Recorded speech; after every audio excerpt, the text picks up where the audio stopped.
Kisah Cinta Sunan Kalijaga dan Nyai Roro Kidul 24 Agustus 2011 pukul 14.40 di era 1400 di tengah berkecamuknya dua aliran berbeda pandangan, antara Islam dan ajaran Hindustani, kala itu Galuh Pajajaran, yang dikepalai oleh Raja Sakti Mandraguna, Prabu Siliwangi, tidak mau diislamkan oleh Kanjeng Syekh Syarif Hidayatullah, kakek dan cucu, sehingga menimbulkan perang saudara di antara kedua belah pihak. Dalam hal ini Pangeran Arya Kemuning, Dewi Nyimas Gandasari dan Nyimas Roro Kenconowungu ditugaskan untuk mengalahkan kesaktian Prabu Siliwangi, namun Sang Prabu bukan hanya sakti, beliau juga seorang linui dalam hal strategi perang, sehingga kala itu pasukan Cirebon dengan mudahnya dikalahkan. Dengan kalahnya pasukan Cirebon, Kanjeng Sunan Kalijaga akhirnya diutus untuk menghadapi kesaktian yang dimiliki oleh Prabu Siliwangi, namun lagi-lagi utusan Cirebon tidak bisa mengalahkannya. Dengan memohon petunjuk kepada Allah SWT, Kanjeng Sunan Gunung Jati mengutus kembali Rai Kalijaga untuk meminjam satu pusaka pilih tanding kepada Ratu Kidul Dewi Nawang Wulan berupa tombak Karareksa. Berangkatlah Sang Kalijaga dan sesampainya di dasar laut pantai selatan, beliau ditolak mentah-mentah oleh Ibu Ratu Kidul, dengan alasan tidak membawa bukti atau surat utusan dari Kanjeng Sunan Gunung Jati. Disinilah kejelian Ratu Kidul, padahal beliau sudah sejak lama menaruh hati kepada Kanjeng Sunan Kalijaga. Wahai Kisanak, pulanglah kecuali kau mempertemukan aku dengan Raja Panatagama. Sebutan buat Raja Cirebon. Karena merasa tidak mendapatkan hasil, maka Kanjeng Sunan Kalijaga terpaksa membawa Kanjeng Ratu Kidul untuk menghadap Kanjeng Sunan Gunung Jati. Sesampainya tiba di kota Cirebon, Kanjeng Sunan Gunung Jati menyambutnya dengan tersenyum simpul. Melihat Kanjeng Sunan Gunung Jati tersenyum, Ibu Ratu Kidul langsung wajahnya memerah. Beliau sangat malu dan takut karena Sang Sunan bisa membaca pikirannya. Sesampainya di dalam kaputren, Sunan Gunung Jati langsung memanggil Kanjeng Ratu Kidul atau Dewi Nawang Wulan, putri Prabu Siliwangi, dari istri kedua, Ratu Palaga Inggris. Wahai putri Prabu Siliwangi, hanya dikau yang mampu mengalahkan kesaktian ayahandamu, pinjamkanlah Kalijaga pusakamu yang bernama tombak Karareksa. Terang Kanjeng Sunan Gunung Jati. Ampun Gusti Susuhunan Panatagama, saya hanya memberikan pusaka itu kepada suamiku kelak, kata Ibu Ratu Kidul. Dengan tertawa kecil, Sunan Gunung Jati langsung berujar kepada Kanjeng Sunan Kalijaga, wahai Rai Kalijaga, sesungguhnya tiada yang lebih mulia kecuali berpegang pada keagungan syiar Islam, nikahlah dengannya, Ratu Kidul, atas nama Islam dan bukan karena nafsu. Dengan ketulusan hati Kanjeng Sunan Kalijaga, beliau menerima dengan kepatuhan seorang murid atas perintah gurunya.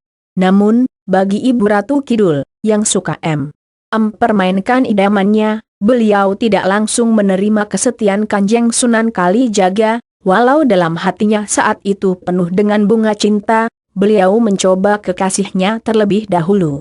Ampun Gusti Panatagama, bagi para penghuni dasar Laut Selatan, sangat pantang menerima seorang suami tanpa adanya suatu ikatan batin. Saya hanya ingin calon suamiku memberikan satu kenangan di hari pernikahannya nanti, berupa tasbih kecubung wulung, yang berasal dari Laut Merah.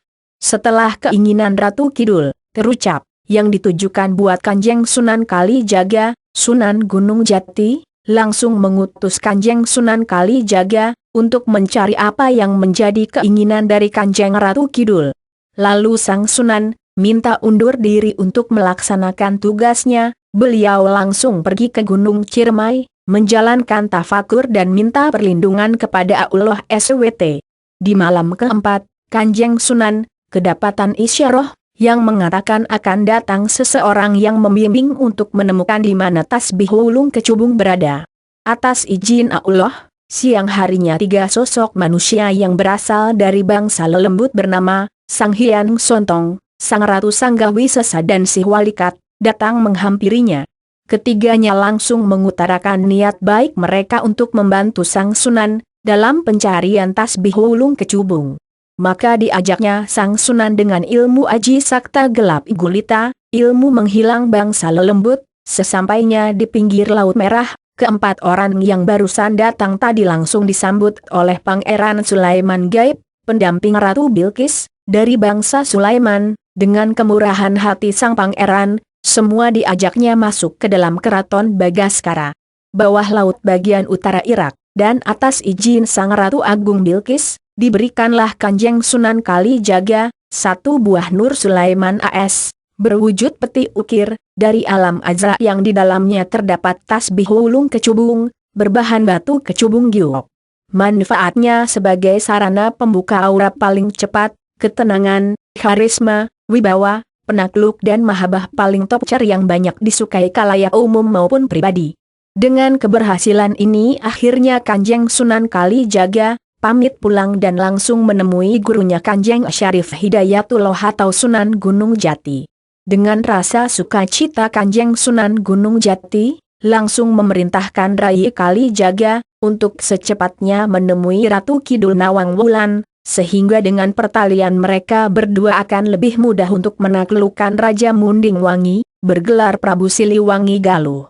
Dengan diiringi 40 orang dari Kaputren Pakungwati, rombongan Kanjeng Sunan Kalijaga mulai berangkat menuju Laut Selatan. Ternyata perjalanan mereka sudah lebih dulu diketahui oleh Kanjeng Ibu Ratu Kidul, yang dengan riangnya mempersiapkan segala hiasan dan pernak-pernik untuk menyambut kedatangan kekasihnya setelah kedua kekasih resmi menjadi sepasang suami istri. Maka diserahkannya Pusaka Penakukar Reksa, yang selama ini menjadi bagian dari pusaka wait keraton bangsa dasar laut. Dan setelah semuanya usai, sang Sunan langsung izin pamit untuk menunaikan tugas mulia, mengalahkan Prabu Siliwangi.